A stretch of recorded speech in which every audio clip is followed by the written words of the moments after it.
Alright, good morning everyone to this lesson on two-step probabilities using two-way tables. Our learning intentions this morning are to understand now an array. I'll just pause this here. The array is another name for a two-way table. Array is just the technical term for a table, so if you ever see that come up, that's what it means. To understand how an array is used to list the sample space for experiments with two steps, and remember that a sample space was all possible outcomes. All right, so when we say listing the sample space, we're listing anything that could happen from our experiment. All right. The second one is to understand the difference between experiments that are carried out with replacement and without replacement. So if we're picking apples from a bucket and eating them, obviously we're not replacing them, and the chances change each time we do it. To be able to use an array to find the sample space for experiments carried out with replacement or without replacement. So that's basically combining the first two. And the last one is to determine the probability of associated events. So this is just using our existing knowledge to do these three things here. All right, so we'll come back and look at those at the end and see if we've matched them. So here is an example of a two-way table. We've got the first thing happening here and the second thing happening there. In this case, the thing happening was we had the word cat and we were picking two letters. All right, so we're picking two letters and we were with replacement. So we're putting them back after we picked them. So the first thing that happened is we could pick a C. In that case, there's a C there. All right, we've got our bucket here, our bag with the letters C, A, T floating around in there. So I'd pick a C out, look at it, and I'd put it back in. So with replacement. The next time I put my hand back in and I just happened to pick the same letter out. So there's a C, C. So the first time I picked a C, the second time I also picked a C, and the result was CC. So you can see that there are 9 outcomes here. I could pick a C the first time. I could pick an A the first time or a T the first time. I could pick a C the second time, an A the second time, or a T the second time, and then combinations. So CC, AC, TC, and so on through the thing. This white 9 tiles here, these are the sample space. I'll just make that very clear. All right, so if anybody is looking in from the outside at this two-way table, they know straight away that this area here is the sample space. This is where all possible outcomes are. So if you get asked to list the sample space, this is what you're looking for, possible outcomes. All right, the same with the second one. These 9 things here, 9 boxes, are the sample space. All right. Now the difference between the first and the second ones is that the second one is without replacement. So when I put my hand in the bag or the bucket and pick out the letters CAT, I'm going to pull the T out, put it to the side, and then that one's gone. I've only got an A and a C left. So on the first try, if I pick a T, I can have TC because that's still in there. I can have TA because that's still in there, but I can't have TT because the T is gone for the second try. All right, so without replacement actually reduces the amount of outcomes we can have because we have taken something out of the bag and not returned it. So you can see here that in the without replacement there are 6 outcomes, whereas before there were 9 outcomes. Notice that the missing outcomes actually make a pattern on the diagonal down this line here. So you can't have the same letter, CC, or AA, or TT.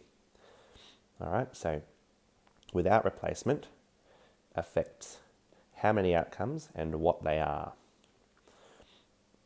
So let's have a look at a few questions. All right, we'll zip over to here. It says 2 coins are tossed. So that's heads or tails. Draw a table to list the sample space. So we're going to practice drawing our tables like we did a couple of weeks ago before the holidays. So we're going to have, actually, I'll just start with a big rectangle. So along the first, we'll have the top one here is the first coin, and along the side here is the second coin, and we're going to have we'll chop it into 4. We could have, the first coin could be a head, first coin could be a tail. Now I've drawn 4 boxes here because the other outcome for the second coin, so the second coin we could toss a head also, the second coin we could toss a head also. But that's only 2 outcomes. What about if we tossed a head for the first coin, but a tail for the second coin?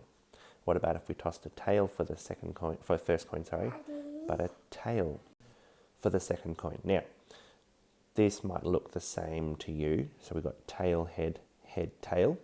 But in these kinds of experiments, it's helpful, not always helpful, not always important, but helpful at the start to list the different outcomes. So tail, head is different from head, tail. All right, so we've got first coin is heads or tails, heads or tails. Second coin is heads or tails, heads or tails. So the first coin outcomes go across, the second coin outcomes go down. Head, tail, head, tail. First coin, head, tail, head, tail. All right, so now we can see the sample space here. And the sample space is we have head, head, or tail, head, or head, tail, or tail, tail. So there are 4 outcomes from 2 coin tosses. All right, so that's A done. If we want, we can say that this is the sample space right there. We've got B, find the probability of obtaining head, tail. Now, in this question, it very clearly says head, tail in that order. It doesn't say a head and a tail, in which case you could change them around and go tail, head. In this case, it very clearly says only head, tail. We've only got 1 outcome like that. It's right there. 1 outcome there. So we have 1 outcome out of a possible 4. So the answer to B is 1 out of 4. All right. If we were allowed to use the other way as well, tail, head, we would have 2 outcomes out of a possible 4, but we're not. Part C, find PR, and PR stands for probability of 1 head.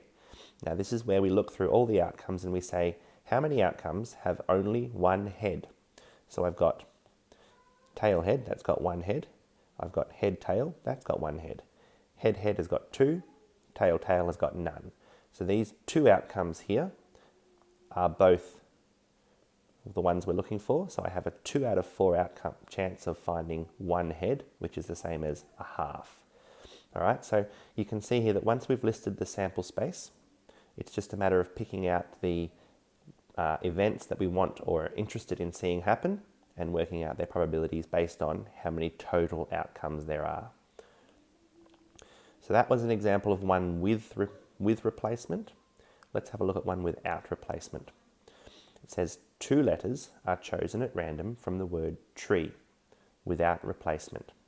So I've got 2 letters. So I could have any one of the 4 letters of tree picked first, followed by any one of what's remaining picked second. So remember, this is without replacement. So I'm picking something out of a bucket and I'm not putting it back. All right, so if I pick a T out, it's not going back in. So my options for the first letter are T, R, E, E. My options for the second letter are the same. T, R, E, E. But remember, in the picture we drew, or the table for without replacement, that the same letters couldn't be chosen. So we'll just ignore that bit there. So we could have, we're not allowed to have TT because that's the same letter. So that one's out. We're not allowed to have RR. So that one's out. Same with EE and EE. All right, so there's those 4 on a line that we're not allowed to have. What we could have is T first followed by R. So TR.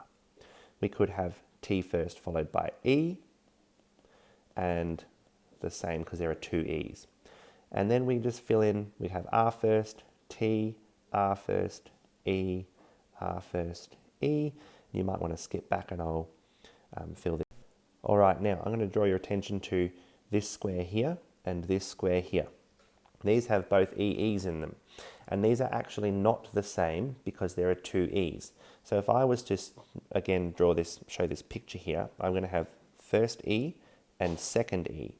And you can see that if I pick out E, E1 is been chosen, so that's out of the bag. But now E2 is still in the bag, so I could have a possible combination of two E's, even though without replacement, I said earlier that we shouldn't have double ups. That doesn't take into account two of the same letter in the bag. All right, what I can't have is E1 along with E1, because once I pick E1 out, it's gone. All right, so it's not available for choice anymore. So back to here, we've got, this is our two-way table now. We've got, let's count them up, 1, 2, 3, 4, 5, 6, 7, 8, 9, 10, 11, 12 possible outcomes of varying combinations. So let's have a look. There's the outcomes in a table, done. Find the probability that two of the letters chosen are both E. And as we just saw, we've got that one there and that one there. So this one is 2 out of 12 outcomes, which, as you remember, will simplify down to 1 in 6. Next one, C, find the chance that at least one of the letters is an E. All right, so this means we're looking through all of them for any that have at least one E, which means it could be two E's or one E, but not no E's. So let's count them up. We've got those two there, which have 2. We've got this one, this one, this one, this one, this one, and this one, along with these 2 here. So that's almost all of them except for the last 2. So that's going to give me 10 out of all 12 outcomes, which simplifies down to 5 in 6. So you can see that 10 and 12 are both divisible by 2. 10 divided by 2 is 5. 12 divided by 2 is 6. So there's 5 in 6. So I have a 5 in 6 chance of having a choice that has at least one E in it. All right. Now that you've watched the video, we're going to come back to the WebEx and have a bit of a go at some other questions before we branch out on our own.